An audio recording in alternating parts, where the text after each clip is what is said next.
Namaskar. The Swachh Bharat mission, launched on October 2nd, 2014 by Prime Minister Narendra Modi, is the largest behavior change campaign ever attempted in the field of sanitation in the world. The aim is to build an open defecation-free and Swachh Bharat by October 2nd, 2019 as a tribute to Mahatma Gandhi on his 150th birth anniversary. So there's been a revolution since then, and the number of people in rural India practicing open defecation has reduced from 55 crores in October of 2014 to about 25 crores as of today. Now, one of the vital components of the initiative, these are Swachhagrahis. They are community-based level army of foot soldiers, and they are motivators who implement community approaches to sanitation. They are key to achieving this ODF nation. That's the goal. And April 10th, 2018, what does it do? It marks the end of the centenary year celebrations of the Champaran Satyagraha and is being commemorated through the Satyagraha Se Swachhagraha campaign. Prime Minister Narendra Modi will address 20,000 Swachhagrahis in Champaran district in the afternoon of the 10th of April 2018, and as part of this event, the Government of India will be awarding Swachhagrahis who have performed outstandingly in their villages. So to discuss the impact of Satyagraha Se Swachhagraha on health and the economy of our country, we have with us in the studio Parmeshwaran Iyer is the Secretary in the Ministry of Drinking Water and Sanitation. Nicholas Osbert is the Chief Water Sanitation Hygiene WASH at UNICEF India, and Madhu Krishna is the country lead of Water Sanitation and Health at the Bill and Melinda Gates Foundation. Thank you very much, all of you, for being with us. We'll start with you, Mr. Iyer. So the whole aim is to bring about behavioral change. So there have been lots of approaches, and you have succeeded, we have succeeded in bringing down the number from 55 crores to 25 crores. But looking ahead, I mean, there's just 1 year left, and we are wanting to make it open defecation free by October of next year. Well, we are totally on track, and as you mentioned, there is a sanitation revolution going on in India, launched by the Prime Minister on October 14. As you mentioned, the numbers of people who have been brought out of open defecation is staggering. So more than 300 million people have been brought out of open defecation. Now, but beyond this, this is about behavior change. And while coverage of sanitation has gone up from about 39% when the program started to over 80% today, right. Underlying all this is how behavior change is done at scale. And while you can do mass media in terms of print and television and movies, the real behavior change is brought about on the ground through interpersonal communications. And here, this is where our army of Swachhagrahis, the name given to grassroots level motivators by the Prime Minister, and the Champaran centenary is all about moving from Satyagraha 100 years ago to Swachhagraha today. And we have, as you mentioned, 20,000 Swachhagrahis, 10,000 from outside Bihar, 10,000 from Bihar, converging at Champaran. But before that, an unprecedented mass behavior change triggering is taking place as we speak. This week, from April 3rd to April 9th, these 20,000 Swachhagrahis are swarming across the 8,800 Gram Panchayats of Bihar, triggering behavior change. We already have 7,000 on the ground. There are teams from Manipur, from Tamil Nadu, from all over India, bringing their brand of behavior change. They are triggering behavior, and then they will all converge at Champaran on April 10th, where they will be recognized and rewarded by the Prime Minister. So, Mr. Osbert, when you go down to the ground level and look at the change that's being affected, how is it put across to the people? Are health and economic benefits, for one, a great incentive for change? So the impact on health and economic growth are really demonstrated. In 2017, UNICEF carried out a cost and benefit analysis. It includes a survey on a sample of 10,000 households covering 12 states. And it shows that in open defecation-free environment, each household could save up to 50,000 rupees per year, mainly because of this on savings on medical costs averted on gastrointestinal diseases. So that's really important. And the same studies is showing that the Swachh Bharat mission was all the more beneficial to the poorest quintile of the population. And for them, any rupee invested on sanitation allows to save 4.6 rupees, whereas the average was 3.4 rupees. The same study is also highlighting the importance of behavior change and the role of the Swachhagrahis. As we asked to the households, what is the convenience of having a toilet? And 80% of them agreed on the increased status of prestige. Okay. So when a household says that it's the prestige that is increased, it shows how the aspiration is very important and how the role of the Swachhagrahis to bring this aspiration, community empowerment is important, and also the role of the media to shed the light on those unknown heroes is also very important. That's why this event in Champaran on the 10th of April is really important. Ms. Krishna, you know, a study by your foundation, the Bill and Melinda Gates Foundation, shows that ODF villages have significantly better health indicators. We contrast this also with what the World Bank was saying a little earlier. They said that we have about 100,000 deaths due to diarrhea in our country. About 40% of India's children are stunted, according to a World Bank report. So, putting into context the whole Swachh Bharat mission and how it has, you know, moved towards averting these kind of serious problems that our country faces. So sanitation is a very holistic initiative, and we believe that it is actually the most upstream initiative you can do to impact health at scale. So as you know, the Gates Foundation invests a large amount of money and resources to help people combat their ongoing health issues. But we believe that has to be rounded by a host of environmental initiatives, and sanitation is key to that. So while it's difficult to get data to exactly pinpoint how much sanitation is impacting health, we know it's a key part of any health initiative that we take forward.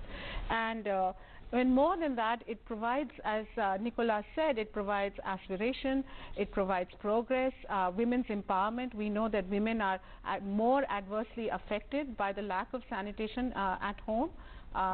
So I think from all aspects, both socio-economic and health, sanitation is a key initiative, and it's really one that we at the foundation pay great attention to.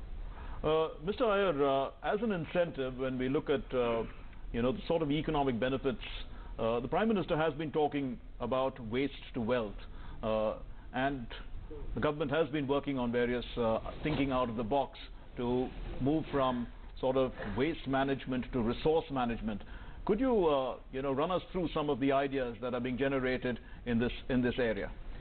Sure. So, you know, while the focus is primarily on making India open defecation free, there is also a parallel movement going on in terms of how do you keep villages swachh.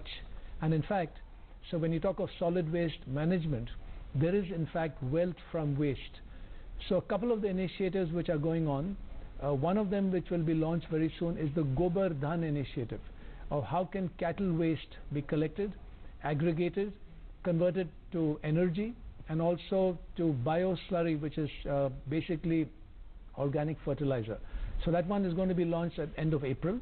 Again, that will bring wealth from waste. But beyond that, other solid waste as well, whether it's plastic or organic waste, again, there's great scope for converting this into wealth. We need to develop more revenue generating models. We need to involve the private sector, the local entrepreneurs. This also provides employment. So that's a parallel initiative going on, what we call ODF Plus. So while we are focused on ODF, we want to sustain ODF, that's ODF-S, and also move towards ODF+. We're going to take a short commercial break at this point in time. You're watching a special discussion on Satyagraha se Swachhagraha. Stay with us.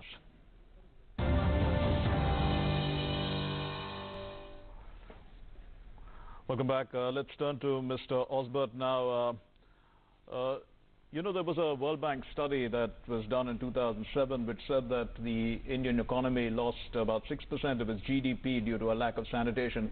Now contrast that to the current scenario, and looking at the economic opportunities, you'll have done a micro analysis of the economic gains that have been done. But, you know, if we multiply that, what kind of effect do we have on the economy? So that study was on the macro level, and the study that we conducted, that UNICEF conducted in 2017, is at the micro level. And the main savings is on the expenses linked to gastrointestinal diseases. Let's not forget that there is a strong body of evidence showing the impact of sanitation on improving health. A recently published article is showing that in India, in a fully ODF, open defecation-free environment, yes, diarrheal prevalence among children could go down up to 47%.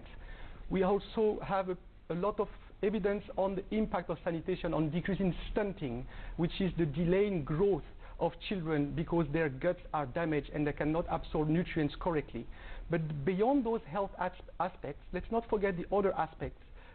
Mainly the issue of women empowerment, and we have also a good body of evidence in various studies showing that there is an increased feeling of safety and security among women that live in an open defecation-free environment. Okay. And finally, let's not forget the education gains, especially because the Swachh Bharat mission is also targeting schools. And okay, in schools, there is strong evidence showing that in schools with appropriate toilets separated by sex, you have an increased education outcomes for girls especially, and better performances at school in a clean school. So this is a very important investment much beyond health, and to make it successful, the focus on behavior change is sure, really important. So taking that further, Ms. Krishna, women's health issues obviously are very closely related with sanitation, and the role of the Swachhagrahi now in the public health initiatives. How do you see, you know, I mean, let's first look at, you know, the community-based approach, how institutions like yours come into the picture, and how do you take this forward? Yes, so we do a lot of work in actually what is called formative research, and our research actually showed that women were more likely to use toilets once they were made available, and it was actually the age group of between 10 to 12-year-olds to 40-year-old men who were actually much more resistant to using safe sanitation. So in fact, in both the urban and rural ministries, we presented our formative research, and they have taken that on quite seriously, and so a lot of the communication now is directed to that target population. Men also make decisions in households, especially in rural households, around what will be constructed and what will not. So one of the things that we did come up with as part of the formative research also is that aspiration is a big part. So while people are ready to invest in mobile phones and in mobility like cars or motorcycles, they were less resistant to do so for toilets. And so a lot of the advertising and the communications that is going on, and even at the grassroots level, it is really to get the whole family together and get them to see the importance. And the other part is that in yes, some places only one member of the household would use it, and now of course the emphasis in the communication campaign is to yes, address the whole family. So Mr. Iyer, what is really the role of these Swachhagrahis across the country? What are they doing? So the idea is to actually have one in each village in India. So we're still seeking to increase that number. These guys are the foot soldiers of Swachh Bharat. They are the agents of behavior change. They've been trained in community approaches to sanitation. They go and trigger behavior change in a community. They convince people about the need to have toilets and to use them. The good news is a recent survey, which was commissioned by the World Bank Support Project, showed that a large survey of over 90,000 households showed that usage of toilets is over 90%. So, it's not just about building toilets, it's about using them. And the action, as you pointed out, is really in the states. We have seen phenomenal work by young collectors, by Gram Panchayat, by Sarpanches, but most of all by our stormtroopers, the Swachhagrahis, who go from village to village, motivate villages to become open defecation free, and then importantly to sustain that ODF, because what we want is, it's not enough just to achieve open defecation free status, it needs to be sustained. And so the movement will continue. A village will become ODF, it will work, what are the mechanisms, what are the incentives for the village to remain ODF, and that's again the Swachhagrahi that grassroots level motivator has got a key role there.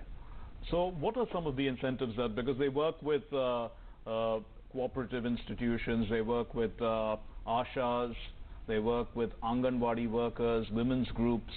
So Sure. this is all, I mean, it's a multi-sectoral approach. It's a multi-sectoral approach. It's all about convergence. And you know, this is where all the grassroots level workers in a village, irrespective of department, also volunteers, youth, Nehru Yuva Kendra, NSS, NCC, it's all about getting the youth together, making it a real Jan Andolan. That's what the Prime Minister keeps referring to. The sanitation has got to be everyone's business.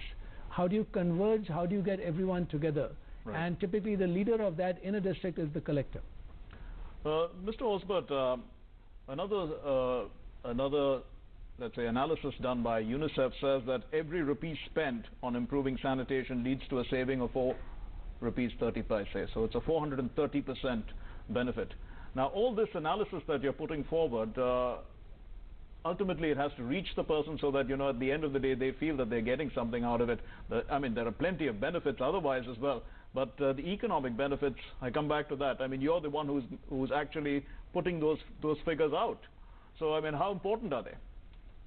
I think they are also important. Indeed, you're right to put this back in the hands of the Swachhagrahis, so that beyond all their work, as they have been trained very carefully on promoting behavior change, they also use this evidence. This needs to go back to the grassroots level and explain that open defecation practice brings diarrhea and stunted growth of children. But on the other hand, cleanliness brings prosperity and economic growth. And this is part of the interpersonal communication that they carry forward. If you look at how we can reach people through media, through edutainment, through social media or else, the most impactful behavior change is this interpersonal communication carried forward by the Swachhagrahis. And in this sense, the Swachh Bharat mission, as UNICEF point of view, is a real revolution in the sense that the focus is on behavior change. And as mentioned, it's also very important that they continue to work on the ground to sustain the achievement. There are other studies showing that the main risk of relapse, meaning people going back to open defecation, are 1, the poor quality of the construction of the toilet, 2, the lack of follow-up visits. So the effort of the government to ensure that we will to nurture the 4.5 lakh Swachhagrahis and even to increase the number is really important for sustainability and also for integration, to promote also after ODF other life-saving practices, hand washing with soap and right. issues of nutrition and so on and so forth. Ms. Krishna, what exactly is the role that the Bill and Melinda Gates Foundation plays with Swachhagrahis, or let's say with workers who are bringing about this behavioral change? So as I said, we do a lot of work with the ministry. We support them through what we call a project management unit that provides some technical assistance to the ministry. So we have taken up a number of gram panchayats, especially along the Ganga basin, which is quite vulnerable. We also provide research and we provide communication support through our partners. So all of that then goes into the communication materials that are then circulated to the Swachhagrahis. We're also planning on an online platform for Swachhagrahis so that they can be continuously given new information, and that hopefully we hope that will go live sometime this year as well. Mr. Iyer, despite all the efforts and such a solid campaign, and we are seeing plenty of results, we still see a lot of people, defecating in the open, even on our city streets. How does one change this? Because at the end of the day, cleanliness is next to godliness. All these things that we talk about doesn't seem to be hitting home, some people at least. Look, I think overall there's been very good progress, even in urban areas. Now that's a different ministry. We work closely with them. And there is good progress on sanitation in cities as well. The big numbers, of course, are in rural areas. As you mentioned, when this program started, there were 550 million people defecating in the open. That number now is less than 250 million. We need to sustain the behavior change. And as we keep mentioning, you can do mass media. We have had very successful campaigns like Darwaza Band. But in the end, It's about that persistent interpersonal communication, and as Nicola mentioned as well, is to sustain that behavior change. So a lot of effort has been put in. We have achieved about 81% coverage. Okay. There's still a lot of work to be done, and we need to sustain what the gains we have already achieved. But Mr. Iyer, also, you know, I mean, apart from the building of the toilets, there's the toilet maintenance. You know, all these things also matter to a large extent. You know, there's a lot of thought and activity actually going into that. No, absolutely. I think you raise a very important point. You know, the kind of toilet which is being promoted in rural areas is, for the most part, the twin pit leach pit model. This is a unique model which is environmentally friendly, because when one pit is closed and you divert to the second pit, you wait for about a year plus, and then the closed pit, you remove the contents, and that's fertilizer. It's odor-free, it's pathogen-free. So this model is environmentally friendly, it's low cost, and you can also use that waste as wealth as fertilizer. So the technology is very important. We focus a lot on that, and we are now going to launch a national campaign to promote the twin pit, so that more and more people get familiar with it and adopt it. Mr. Osbert, you know, when children are educated, obviously that's the best stage to bring about change, and they are also agents of change. That is also part of the Swachh Bharat campaign to a large extent. Since UNICEF works largely with children, how have you noticed? Have you noticed, you know, children overall bringing about or being agents of change? Sure, that's a very good point. This is why it's important to see the Swachh Bharat mission not only looking at communities but also institutions, health facilities, and to a large extent schools and Anganwadi centers. This is where you learn the good habits in terms of using a toilet, hand washing with soap, self-hygiene. It's also very important for the own development of children. And indeed, we realize in many places, by structuring, by empowering children and building their negotiation skills, they can go back in their families and trigger the surrounding communities to also adopt hygienic practices. Okay. There was a recent study also that is still being conducted in India, showing that one of the most influential people in rural households is the young people in their 20s.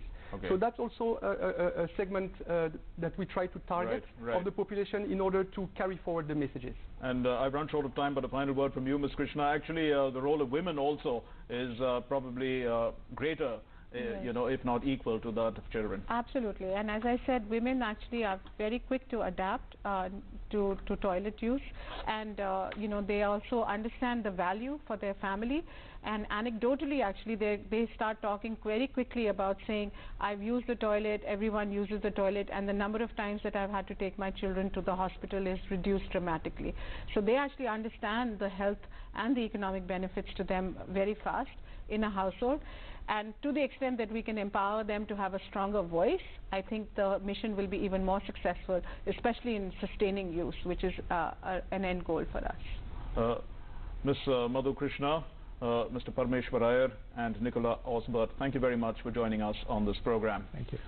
Well, more than 10,000 Swachhagrahis from different parts of the country will be in Bihar, where they will be working with 10,000 Swachhagrahis from Bihar to trigger behavior change throughout 38 districts of the state and build momentum of the Jan Andolan further. Swachhagrahis are often natural leaders working through Panchayat Raj institutions, cooperatives, Ashas, Anganwadi workers, women's groups, community-based organizations, and self-help groups. Now, with over 4.2 lakh Swachhagrahis registered, the army is growing. The task of improving health, well-being, safety, and the dignity of our fellow citizens is very much on track. Thanks very much for watching. Namaskar.